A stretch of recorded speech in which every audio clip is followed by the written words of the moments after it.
Hello students, welcome back to my channel. आणि आजच्या व्हिडिओमध्ये आपण बघणार आहोत किंगडम प्लांटे चॅप्टर 3चे एक्सरसाइज. ओके, सो प्रत्येक क्वेश्चनचे आन्सर्स याच्यामध्ये मी दिलेले आहेत आणि व्हिडिओच्या लास्टला मी एक तुम्हाला 1 पेज क्विक रिव्हिजन नोट्स दिलेले आहेत की ज्या तुम्ही एक्झामच्या आदल्या दिवशी किंवा एक्झाम हॉलमध्ये आतमध्ये जाण्याच्या आधी 15 मिनिटात तुम्ही रीड करू शकता. Okay, so 1 page quick revision नोट्ससाठी व्हिडिओ शेवटपर्यंत बघा. सो चला मग आपण आपल्या एक्सरसाइजला सुरुवात करूया. So question number 1, choose the correct ऑप्शनमध्ये फर्स्ट आहे टेरिडोफाइट्समध्ये डॉमिनंट फेज कोणती येते, स्पोरोफिटिक की गॅमेटोफिटिक. सो आपल्याला माहिती आहे स्पोरोफिटिक स्टेज टेरिडोफाइटामध्ये डॉमिनंट असते. त्यानंतर आणि ती स्टेज कशी आहे, डिप्लॉइड आहे. ओके, त्यानंतर जिम्नोस्पर्ममध्ये सगळ्यात टॉलेस्ट लिव्हिंग प्लांट कोणता आहे ते विचारलंय. ते कुठले आहेत तर सकॉय सेम्परव्हिरन्स, आणि त्यांना रेडवूड ट्री असं सुद्धा म्हणतात. ओके, इथे इमेजमध्ये मी दाखवलंय. सो हे जे ट्री आहे ते सगळ्यात टॉलेस्ट लिव्हिंग ट्री आहे जिम्नोस्पर्म मधलं आणि त्याचं नाव काय आहे, sequoia sempervirens. Okay, so third, in bryophytes sporophyte is partially dependent upon gametophyte. आता स्पोरोफाइटची स्टेज आहे ती ह्या गॅमेटोफिटिक स्टेजवरती पार्शियली डिपेंडंट आहे. का? कारण ही जी स्पोरोफाइट्स असतात ते या गॅमेटोफिटिक स्टेजमध्ये या गॅमेटोफाइट वरती ग्रो होत असतात. कशासाठी तर फूडसाठी. ओके, आणि ते डिपेंडंट कशासाठी आहेत, फूडसाठी. म्हणून त्याला काय म्हटलंय, पार्शियली डिपेंडंट आहेत. त्यानंतर कॅरेक्टरिस्टिक्स ऑफ अँजिओस्पर्म. सो याच्यामध्ये डबल फर्टिलायझेशन आहे कारण हे फक्त अँजिओस्पर्म मध्येच होत असतं, त्यामुळे ही एक अँजिओस्पर्मची कॅरेक्टरिस्टिक आहे. ओके, त्यानंतर त्यांनी विचारलंय angiosperms and gymnosperm resemble in having. Resemble म्हणजे काय की त्यांच्यामध्ये साम्य काय आहे, तर यांच्यामध्ये सिफोनोगॅमीची जी प्रोसेस आहे ती दोघांमध्येही होत असते, म्हणून हे त्याचा आन्सर आहे. आता सिफोनोगॅमी म्हणजेच काय तर ज्या वेळेला अँजिओस्पर्म मध्ये किंवा जिम्नोस्पर्म मध्ये फर्टिलायझेशन होत असतं त्यावेळेला जो मेल गॅमेट आहे दॅट इज पोलन ग्रेन, तो पोलन ग्रेन फिमेल गॅमेटमध्ये आतमध्ये जाण्यासाठी एक ट्यूब तयार होते. ओके, सो ती जी ट्यूब असते त्याला म्हणतात पोलन ट्यूब. सो ती पोलन ट्यूब ज्या वेळेला तयार होत असते तर त्या प्रोसेसला म्हणतात सिफोनोगॅमी. ओके, सो नेक्स्ट आपला क्वेश्चन सेकंड आहे फ्लोचार्ट तयार करायला सांगितलंय त्यांनी आपल्याला. सो फ्लोचार्टमध्ये त्यांनी ऑप्शन आपल्याला दिलेले आहेत काय, पी, त्यानंतर जोवार आणि फर्न, हे 3 ऑप्शन दिलेले आहेत आणि ह्यांचं क्लासिफिकेशन करायचंय.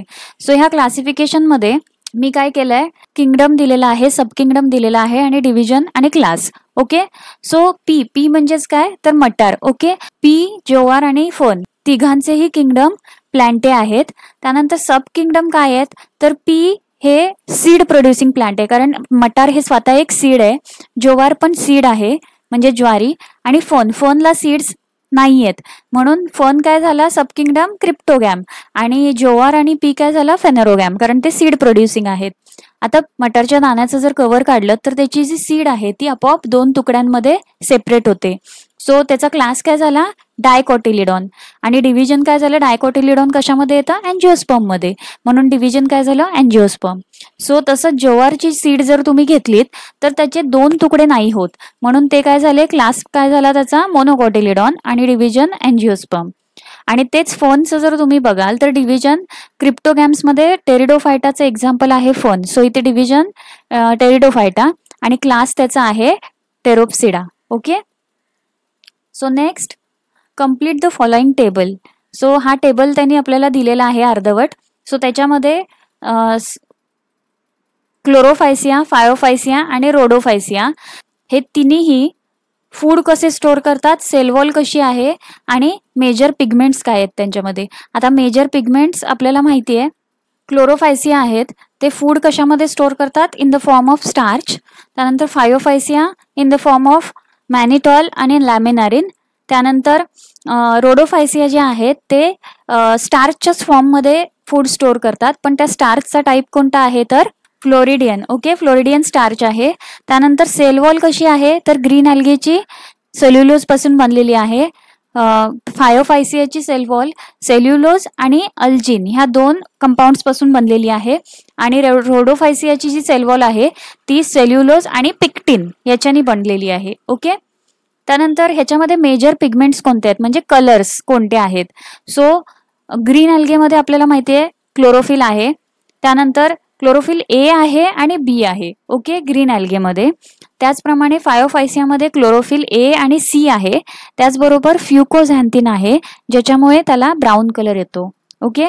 त्यानंतर रोडोफायसियामध्ये क्लोरोफिल ए, डी आणि फायकोअर्थ्रिन, आणि हा फायकोअर्थ्रिनमुळेच त्याला रेड कलर येतो, ओके.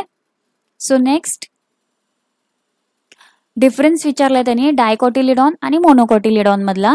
आणि डिफरन्स कसा करायचा आहे तर त्याचे टाइप्स ऑफ रूट कसे आहेत ते सांगायचे आहेत, त्याचे लिव्सचं वेनेशन कसं आहे ते सांगायचं आहे, प्लस सिमेट्री ऑफ फ्लॉवरची सिमेट्री कशी आहे ते सांगायचं आहे. सो डायकॉटिलिडॉनचे रूट्स कसे आहेत, टॅपरूट आहेत. मोनोकॉटिलिडॉनचे रूट्स आहेत फायबरस रूट. त्यानंतर डायकॉटिलिडॉनचे वेनेशन्स आहेत रेटिक्युलेट वेनेशन, म्हणजेच जी जाळी असते तसे असतात. आणि मोनोकॉटिलिडॉनचे पॅरलल वेनेशन. तसंच डायकॉटिलिडॉनचे फ्लॉवरची सिमेट्री आहे टेट्रामेरस किंवा पेंटामेरस, म्हणजेच काय तर 4 पार्ट्समध्ये डिवाइड झाले किंवा 5 पार्ट्समध्ये डिवाइड झाले. आणि मोनोकॉटिलिडॉनची कशी आहे symmetry, trimerous, okay. So next question आहे, answer the following question. Why land becomes barren after monsoon but flourishes again next monsoon. म्हणजेच काय त्यांनी विचारलंय की मान्सून म्हणजेच पावसाळा ज्या वेळेला निघून जातो किंवा संपतो त्यावेळेला जमीन सुपीक नसते, आणि ज्या वेळेला परत पावसाळा येतो त्यावेळेला पुन्हा तिथे सगळे ट्रीज वगैरे ग्रो होतात. तर असं का होतं, तर त्याचं शॉर्ट आन्सर दिलेलं आहे आणि बिग आन्सर दिलेला आहे. सो मी तुम्हाला शॉर्ट आन्सर रीड करून दाखवते.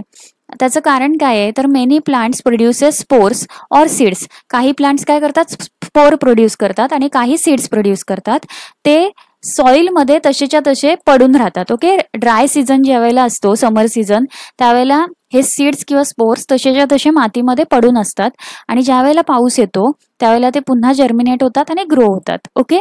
सो हेच आन्सर आहे ना, मी सायंटिफिक लँग्वेजमध्ये इथे दिलेलं आहे, तर ते तुम्ही रीड करा. सेम आहे, फक्त थोडं डिस्क्रिप्टिव्ह मॅनरमध्ये मी लिहिलेलं आहे, ओके. त्यानंतर नेक्स्ट फर्न काय आहे, fern is vascular but not phanerogam. Y?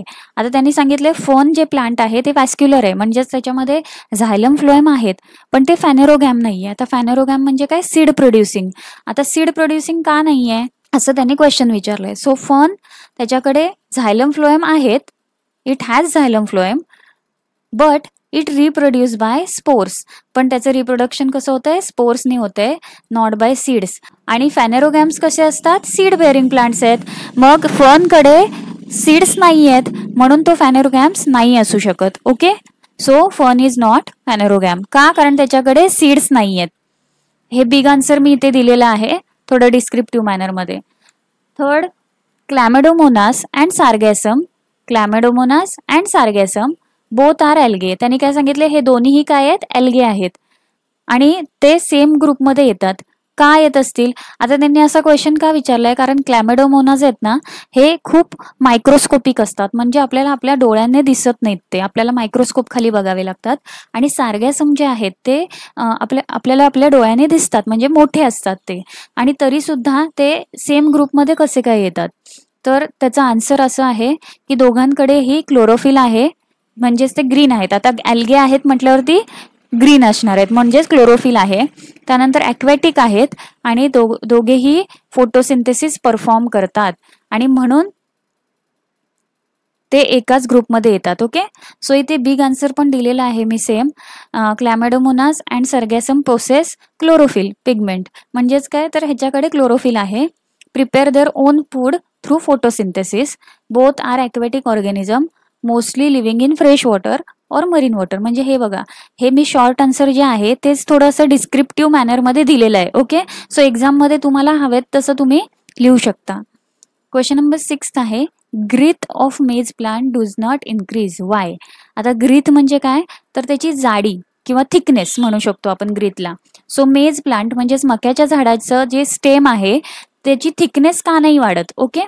So त्याचा आता थिकनेस कशावरती डिपेंडंट असते, ग्रोथवरती डिपेंडंट असते. एक तर असते प्रायमरी ग्रोथ, दुसरी असते सेकंडरी ग्रोथ. ज्यावेळेला प्रायमरी ग्रोथ असते त्यावेळेला ते झाड कसं असतं, थिक नसतं, आणि ज्यावेळेला सेकंडरी ग्रोथ होते त्यावेळेला त्याची थिकनेस वाढत जाते. आता हे कशावरती डिपेंड असतं प्रायमरी ग्रोथ आणि सेकंडरी ग्रोथ, तर मी सांगितलं होतं वॅस्क्युलर टिश्यूच्या आतमध्ये ज्यावेळेला कॅम्बियम नावाचं कंपाऊंड प्रेझेंट असतं त्यावेळेला झाडाची ग्रोथ सेकंडरी ग्रोथ होते, म्हणजेच ते झाड जे आहे ते वाढत जातं, ग्रो होत जातं किंवा त्याची ग्रीथ वाढत जाते. पण आता इथे त्यांनी काय विचारलंय, मेज प्लांटची ग्रीथ का नाही वाढत आहे?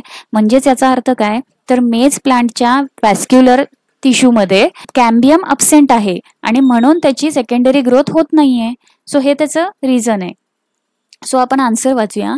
मेज कसं आहे, मोनोकॉटिलिडॉन प्लांट आहे, म्हणजेच एक सीड असणारं प्लांट आहे. आता मोनोकॉटिलिडॉन आपल्याला माहिती आहे त्यांच्यामध्ये सेकंडरी ग्रोथ होत नाही का, कारण त्यांच्यामध्ये कॅम्बियम नावाचा कंपाऊंड अब्सेंट असतो आणि म्हणून so their stem does not increase in thickness किंवा ग्रीथ. ओके, सो हे मोठं आन्सर आहे. तुम्हाला पाहिजे तर तुम्ही रीड करू शकता. त्यानंतर सगळ्यात पहिलं तर इथे माझ्याकडून चुकून अर्धवट क्वेश्चन प्रिंट झालाय. सो मी इथे इमेजमध्ये तुम्हाला दाखवते क्वेश्चन. सो क्वेश्चन काय आहे आपण वाचूया. Radha observes a plant in rainy season on compound wall of her school. The plant did not have true roots but root like structure was present. Vascular tissues was absent. To which group the plant may belong. आता त्यांनी काय विचारलंय की राधा जी आहे तिला तिच्या शाळेची compound जी wall आहे त्याच्यावरती प्लांट्स दिसतात, तर त्या प्लांट्सकडे काय काय आहे, रूट लाईक स्ट्रक्चर आहेत, त्यानंतर व्हॅस्क्युलर टिश्यू ॲब्सेंट आहेत त्याच्यामध्ये. ओके, सो हे 2 पॉईंट्स आपल्याकडे आहेत. सो आता ह्यांच्याकडे रायझॉइड्स तर आहेत आणि व्हॅस्क्युलर टिश्यू ॲब्सेंट आहेत. आता व्हॅस्क्युलर टिश्यू ॲब्सेंट आहेत म्हणजे हे कुठे येणार आहेत, तर क्रिप्टोगॅम्समध्ये जे नॉन व्हॅस्क्युलर प्लांट्स आहेत म्हणजेच थॅलोफायटा आणि ब्रायोफायटा ह्यापैकी एक कोणतरी असणार आहे. आता आपल्याला माहिती आहे जे थॅलोफायटावाले प्लांट्स आहेत ते सगळे कुठे ग्रो होतात, पाण्याच्या आजूबाजूला.